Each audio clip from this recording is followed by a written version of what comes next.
Hi everyone, welcome. I'm down here in my wormery preparing to check in on a couple of my red wiggler worm bins. There are a couple of systems that were buddied up, although there's probably a little bit over a month of difference in their ages. The older of the two bins is the 260-day-old system that was fed 22 times, and that's the one that you see right there. And the one right below it is the buddy bin, the slightly younger system that's 225 days old, that was fed 19 times so far. It's been 10 days now since we checked in on these systems, and I believe that they're due to their, advancing age. I think we're probably going to give them stuff that's, pretty likely to break down pretty quickly. Stuff that's not going to leave all kinds of leftovers. I mean, for that matter, as far as all the other systems in my wormery, the stuff that's older can be seen over to the right over here. And these two systems have already been foraging now for a couple weeks.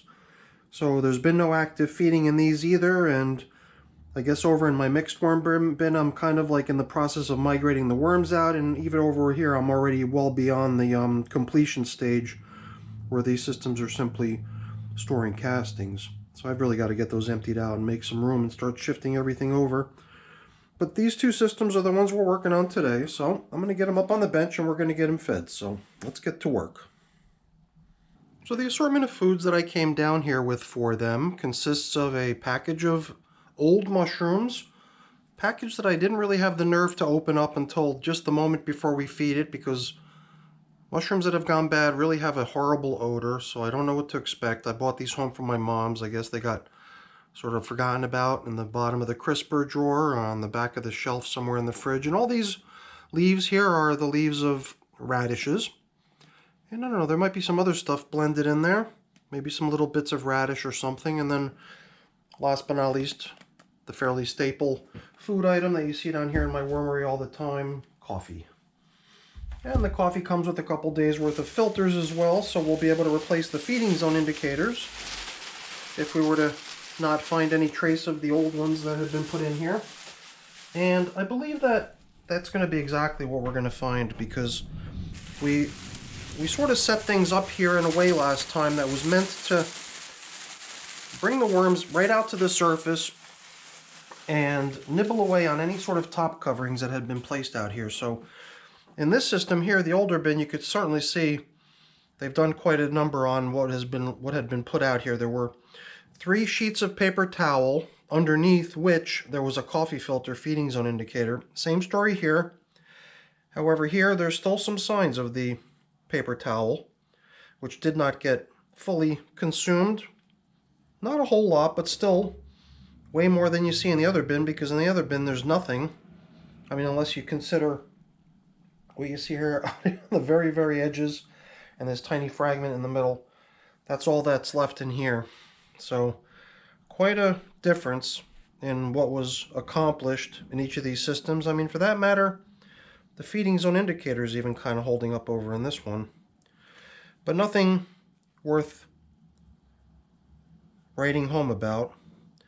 Over here I could see a whole bunch of springtails that have gathered on this unfortunate deceased worm, making a meal of the little guy, and that's kind of what they're there for. Whether you've got mites in your system or springtails, the little insects that are in the bin there to help with stuff are often also responsible for being sort of the cleanup crew. And I think what I'm seeing here is that this worm is really not even dead yet. The springtails are all over it though, so it must be exhibiting some real signs of being close to being dead.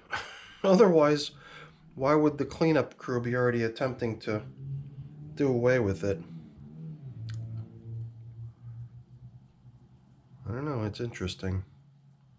You know, I kind of feel for this little poor wormy, but I doubt there's much we can do for him. So we'll just have to allow nature to take its course there, and I don't think that little worm's going to be around for a whole lot longer. So now this paper that we've got here, I think we'll simply reuse it down in the feeding zone, or maybe even down in the feeding zones. I didn't really intend to supplement bedding at this point. I thought I would start withholding the application of bedding at this point, but the only exception to that I imagined was just using any sort of top coverings or feeding zone indicators that were already pretty much toast and no longer usable in their old function. So maybe these few bits of paper could actually go down into the feeding zones prior to us feeding to serve as supplementary bedding. But at this point I'm going to stick to foods only, and foods that are pretty fast composting foods.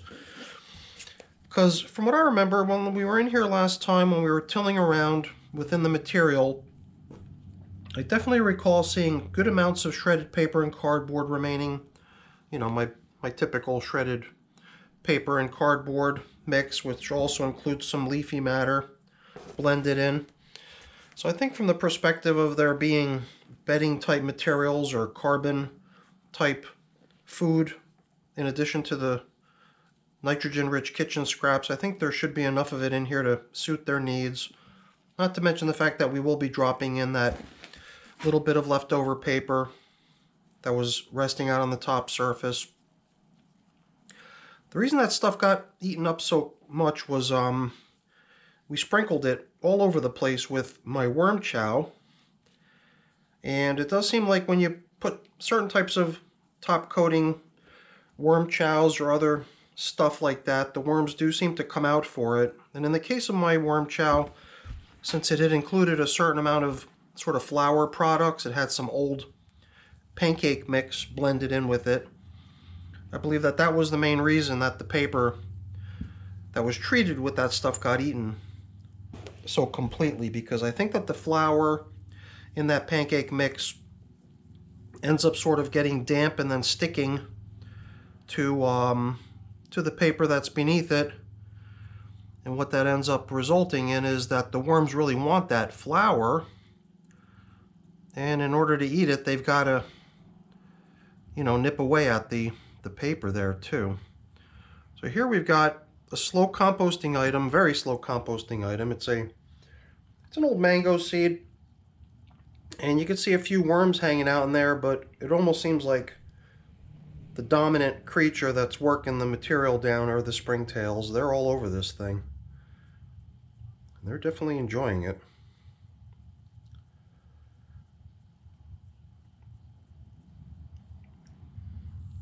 This thing, I'm guessing, has to be at least a couple months in progress in here, and I would have to say that it probably still has a good way to go, so chances are that this is the sort of thing that's simply going to accompany the worms when they get relocated out of this system. When it's time to harvest their castings and relocate the worms, we'll probably just take any sort of uncomposted stuff like that with them.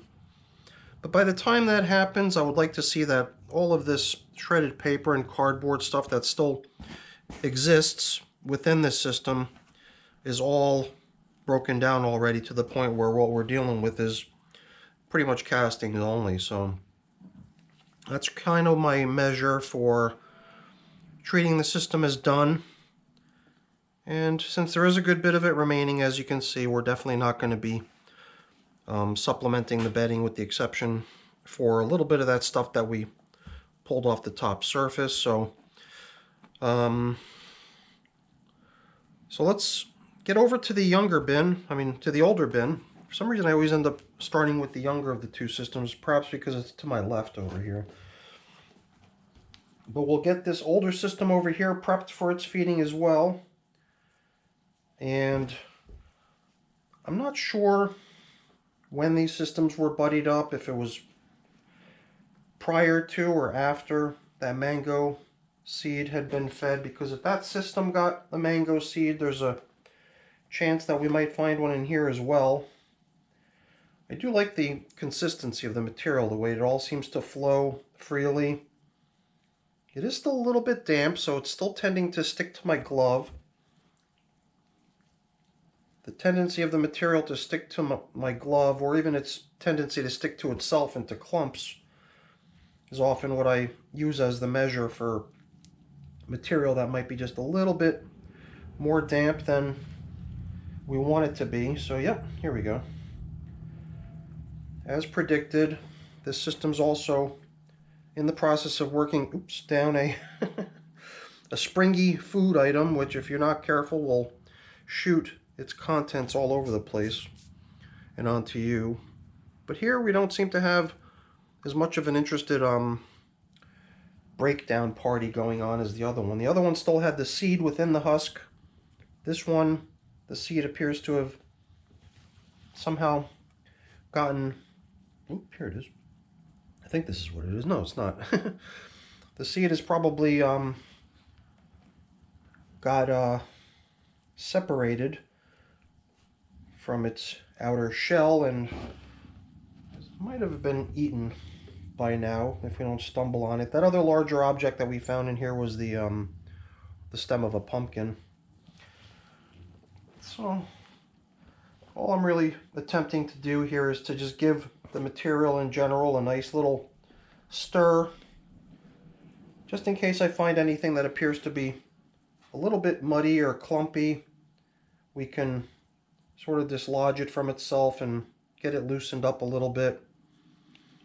And here's a little novelty item that's just been making its way from system to system over the course of a number of years at this point. It's an old cork that I threw into one of my systems long ago, and it's just been in progress now for a long time, and it probably will be in progress for a long time before it finally gets broken down. So I've tilled up the edge of the material closest to me, as well as the feeding zone. We've not tilled up the edge closer to you yet. We'll maybe do that at the end when we cover up the feeding zone. So why don't we just get on to giving these little guys their portion of food. Yeah, you know, every time I see stuff sticking to my glove this much, even though it doesn't look muddy or too clumpy, it all seems to flow nicely. It is a little bit more damp than I think it needs to be, but that's okay. I'm not going to worry too much about it. We don't have a whole lot of this paper, so we're just going to try to spread it out as fairly as we can into both systems and use that as our foundation for today's feeding. It's not a whole lot, but it's better than nothing the way I see it. And now comes the moment of truth. Although, you know what, before we do that, why don't we get these old items down into the feeding zone too before we proceed to piling in the new fresh yummy stuff. My assumption is that the new yummy stuff will bring with it a little bit of extra juice and moisture and possibly drop it down onto the old stuff to help rekindle the worm's interest in the old stuff, so that stuff also has an ongoing chance at getting broken down.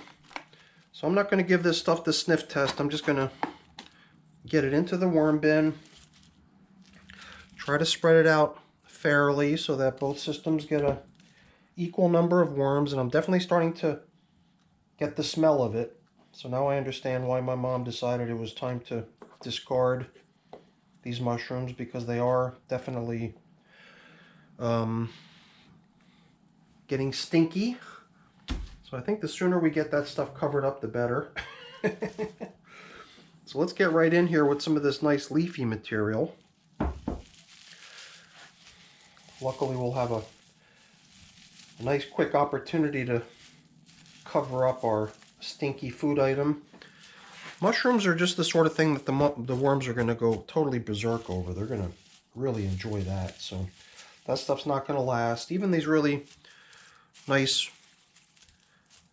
radish leaves and stems, and even bits of the radishes themselves, are going to go pretty quick, especially since they've been frozen. As they thaw, they're all just going to become mushy and gooey, and the worms are just going to be able to gobble that stuff up 1, 2, 3. So I think we divvied it out pretty evenly, although I thought I'd bring one little small handful over here into the older bin to get it even. And then on goes the final item on the menu today, which is the coffee. Pretty staple thing that you see in almost all my feedings. And now we're going to be giving them replacement feeding zone indicators. The older bin didn't even really have any sign of the feeding zone indicator remaining anymore. The younger bin still had little signs of the leftover top coverings, but not a whole lot. The worm shell that we used to treat the top covering paper towels that caused the quick breakdown was this stuff right here. This particular batch has stuff like peanut shells in it, mainly birdseed though. A little bit of my leftover, what was remaining of the pancake batter mix. And that's the secret ingredient that I believe causes the worms to go crazy for whatever it is that the stuff gets sprinkled onto. They're most likely just really interested in the flour that's in it. And if the stuff is sprinkled onto something, then that whatever that is that they've, whatever that stuff that's been sprinkled onto is almost also certain to get gobbled up too.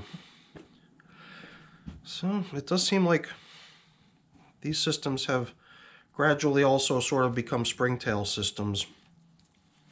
The system that I showed you earlier up on the shelf, the system in which the mixed red worms are in the process of migrating, is the system where I first started to see a good number of springtails blooming. And now it does seem like these two systems here are also affected by the same invasion of springtails. And they're certainly helping with the breakdown of the materials in the systems.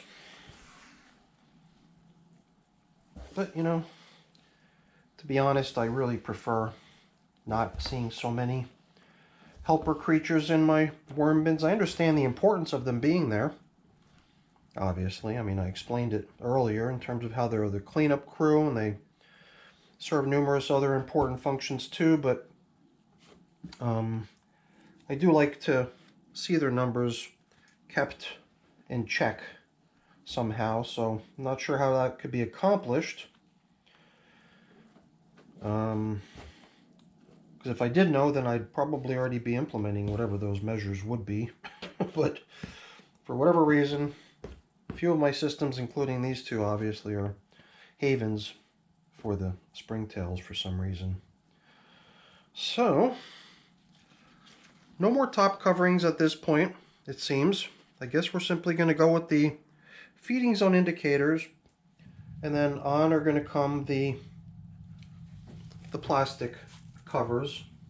I mean, if we really wanted to, we probably could have just rounded up another couple pieces of paper to drape across the top of these systems again. And then